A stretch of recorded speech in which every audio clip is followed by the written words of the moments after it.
Norman Rosemont, with whom I had done The Man Without a Country some years before. A very happy experience, and a picture that is, again, one of my best, without any question. Just suddenly called me one day and said, have some breakfast. Showed me the sketches, said, doing this in Czechoslovakia, would you like to direct it? I said, without even reading the script, I'd like to direct it. And it was a taxing, challenging experience to do the piece. It involved a lot of problems with the script. We got a new writer in to do it, and that writer made changes that we had not talked about. That script came into Czechoslovakia when we had already finished our surveys and dealing with the Czechs about all the equipment and manpower and horses and vehicles that they were to supply on certain days. Endless negotiations. And the script came in, and things had been changed. Norman and I looked at each other and said, what are we going to do? I said, I've got to bring somebody in who will work absolutely selflessly. I will outline the story from the book, and they've just got to write it without any discussion. We haven't got the time to do anything else. He said, well, we've got to call the first writer, the second writer, the one who had done the rewrite, and let him know that's what we're going to do. I said, fine. Called him in New York. He realized what had happened. He said, yes, give me a couple of days. I've got something to complete, and then I'll be over there. In those couple of days, I outlined the whole script from the book, handed it to him, and he got there. He sat down at the typewriter in his room and wrote scene by scene what I had written. He'd bring it up. I'd make corrections, suggestions, send it back to him. He'd rewrite it. No argument, no discussion. He just did it. Who is that writer? Sidney Carroll. Oh, one of the best writers I've ever worked with. Didn't you have some doubts about doing a World War I drama that was already a classic feature film and was shown from the point of view of what was then the enemy? Yeah, I did. But the first film is so old, the acting styles are so bravura and so out of sync with acting styles today, and it is seen really only in library settings. It's a library classic. You don't show it to a modern audience. It's black and white. It's a very primitive picture, one of the very first sound pictures ever made. And I felt that it was time to redo it and to adhere as completely as I could to the original book. So I didn't see the Louis Milestone film until after we had finished. And I was totally amazed how close we were in scenic structure, in the scenes that we had eliminated. You really had not seen the film? I had not seen the other one. I remembered it vaguely from the past. I was amazed where we had made some changes. He had selected one thing to emphasize, I had selected another. But they were both very much in sync.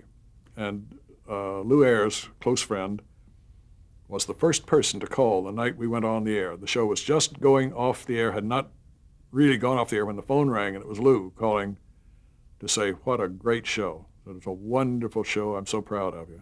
We should explain that Lou Ayres was the star of the first feature film. He was the star. Yeah. This production also reunited you with your star from Marty. Ernie Borgnine. And I was delighted to get him, and he was delighted to get me, and it had been exactly 25 years since we had last worked together. So I approached it with some fear and trembling, wondered whether I had changed, whether he had changed, whether the circumstances were so different that we would not be in the same kind of sync that we were when we did Marty. We fell right back into the same working relationship, happily, well. One of the things that made that picture work so well was that Ernie and Richard Thomas underwent every hardship that the rest of the company, the extras and all the rest went through.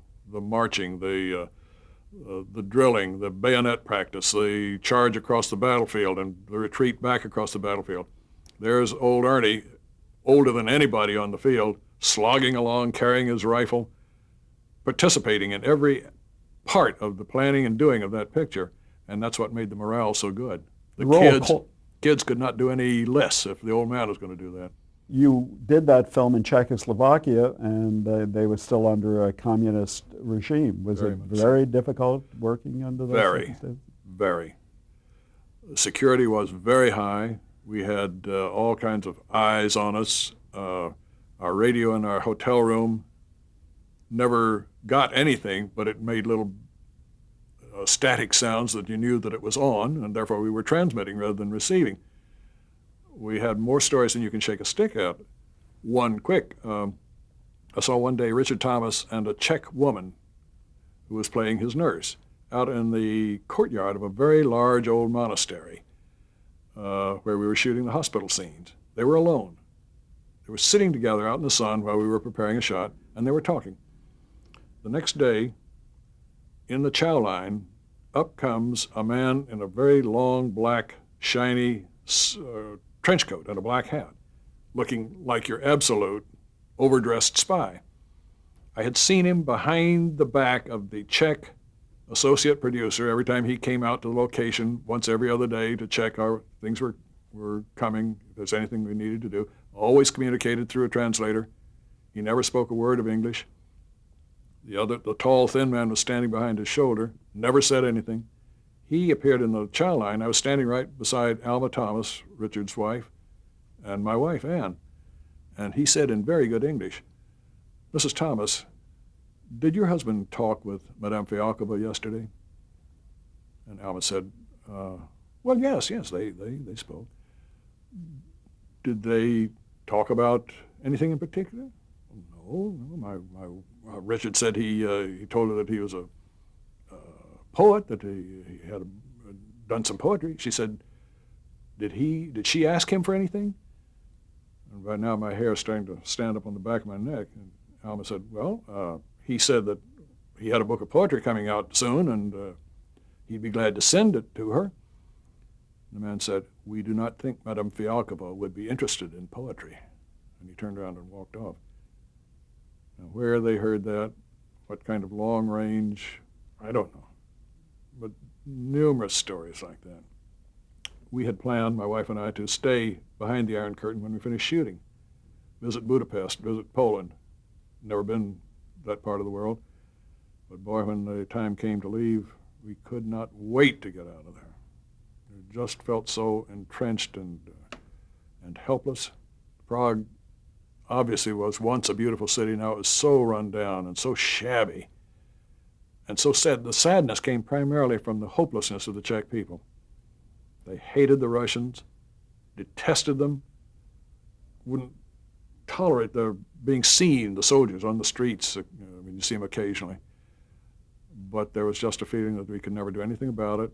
They had been beaten in their revolt, and nobody did anything, and it was just hopeless.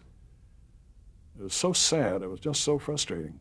The decision to film there was strictly an economic one, I take it. It was also the fact that when Norman Rosemont went to survey the land, he went to the Bavarian studios in Munich and asked them where to find pre-World War and World War villages and houses and that sort of thing. And they unanimously said, go to Czechoslovakia. Everything of that nature has been destroyed in this country. France, you won't find it. Try Czechoslovakia. The two studios in Prague, Barrendorf and Kratky, were very anxious for that cooperation. They wanted the hard money. They wanted cooperation and contact with the Western world. They wanted the distribution rights for Czechoslovakia and other parts of the Iron Curtain countries. And they were enormously cooperative in every possible way. The language barrier was fantastic. You couldn't understand a word. Everything was through translators. Except one day, my little white-haired driver who had never said a word, never spoken a word of English the entire time he drove us back and forth to the sets every day. Late in the shoot, one day somebody in the back seat said a joke of some kind in English, and the driver started to laugh. And then he suddenly clammed up, clutched onto the wheel, kept going. It was a fascinating, horrible, wonderful experience.